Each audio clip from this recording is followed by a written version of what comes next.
It started small, almost invisible, like the way a picture frame tilts a few degrees and no one bothers to fix it. The little things changed first. The way her mother used to call her in for dinner became a passing mention, barely above a whisper. Her seat at the table, once next to her father, was quietly taken by someone else. At first, she told herself it was in her head, that she was imagining it.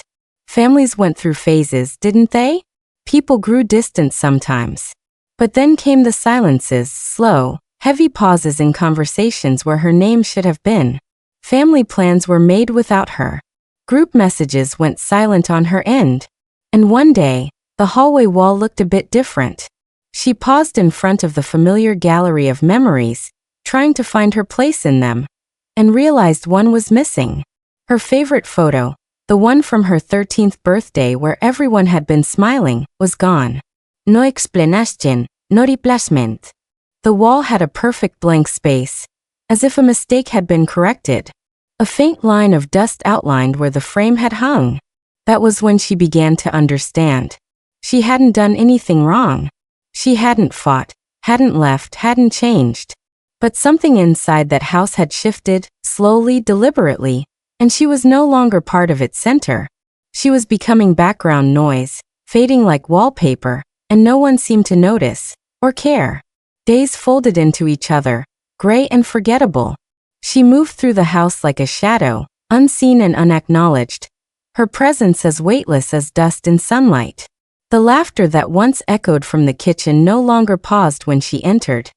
It continued around her, as if her footsteps made no sound. Meals became solitary rituals. Food left out on the counter, cold and flavorless. A quiet reminder that she was no longer part of the conversation, no longer part of the warmth. Her bedsheets stayed tucked too neatly. No one sat beside her anymore. No one came in to talk, to ask, to check. Her name, once spoken so often it felt like music, seemed to vanish from their mouths entirely. Even the dog stopped waiting outside her door. In the living room, holiday decorations were set up without her input. Traditions she had helped create were carried on, but her place in them was replaced with effortless silence.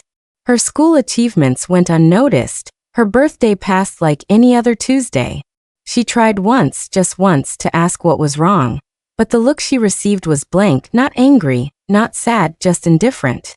That hurt more than any argument could. Slowly, her world shrank. Her voice grew quiet. She existed between walls that no longer recognized her, a ghost in her own life, floating through familiar rooms that had already grieved and moved on without telling her. She hadn't meant to find it. She was looking for an old notebook in the hallway cabinet when her hand brushed against a thick envelope buried beneath a stack of unused holiday cards. Curiosity, dull and aimless at first, pushed her to open it. Inside were prints from a recent family photo shoot. Smiling faces dressed in coordinated colors, posed beneath golden autumn leaves. Her parents stood in the center, arms wrapped tightly around her younger brother. On the other side stood a girl with her same hair color, her same height, even her old sweater, the one she hadn't been able to find for weeks. The arrangement was familiar, unnervingly so. The group was perfect, balanced, complete. And she wasn't in any of them. Not one. Her breath caught in her throat as she flipped through each glossy image, hoping, praying to see herself tucked in a corner, even blurred in the background. But she had been erased. Not forgotten, replaced. A different girl smiled in her place, fit into the gaps she once filled, wore the clothes she once loved.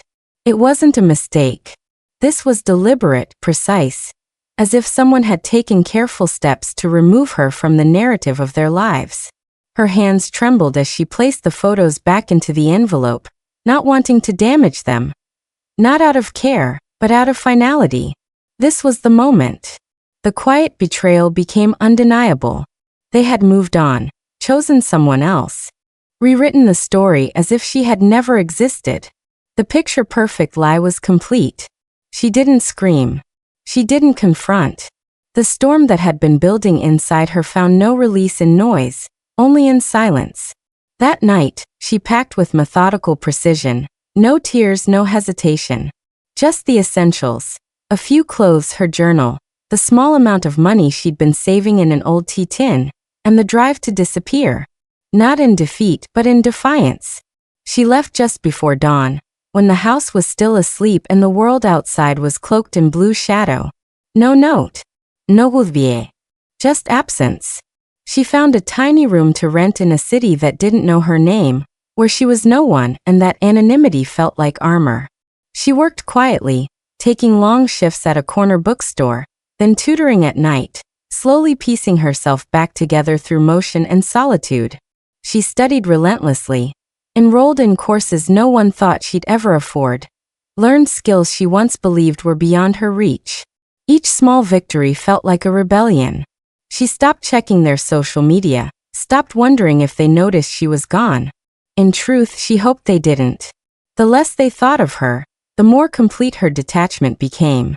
She crafted a new identity, not a false one, but a sharper, stronger version of herself, forged in the absence of their love. In the world they tried to edit her out of, she had become something unerasable. She didn't want revenge in flames or chaos. Her revenge would be quieter, deeper, success they'd never see coming, and a future they'd never be part of. Years passed, and with them, the sharp edges of memory dulled, but the ache never fully left. She had built a life in silence, and now it stood tall around her. A respected name in her field, a home filled with light and peace, relationships chosen by trust rather than blood. She didn't chase recognition. She didn't need it. Her existence had become a quiet monument to everything they thought she couldn't be. Then one day an envelope arrived. Heavy, official, sealed with a name she hadn't heard in years. Her family had fallen into debt. Her father had lost his job. Her brother had dropped out of school. And the girl who once wore her sweater had long since vanished. Now they reached out, not with apologies but requests. They wanted her help, her resources, her name to open doors they could no longer find on their own.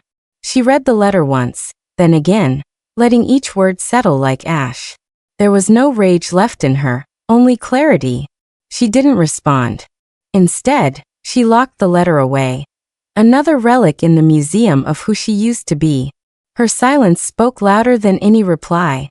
The next month, a charity she quietly funded closed on the house her parents once bragged about. She didn't take it from them out of malice, just necessity. The world had shifted again. This time, it was they who faded, their names disappearing from records, their legacy unraveling thread by thread. In the end, they got what they gave, erasure.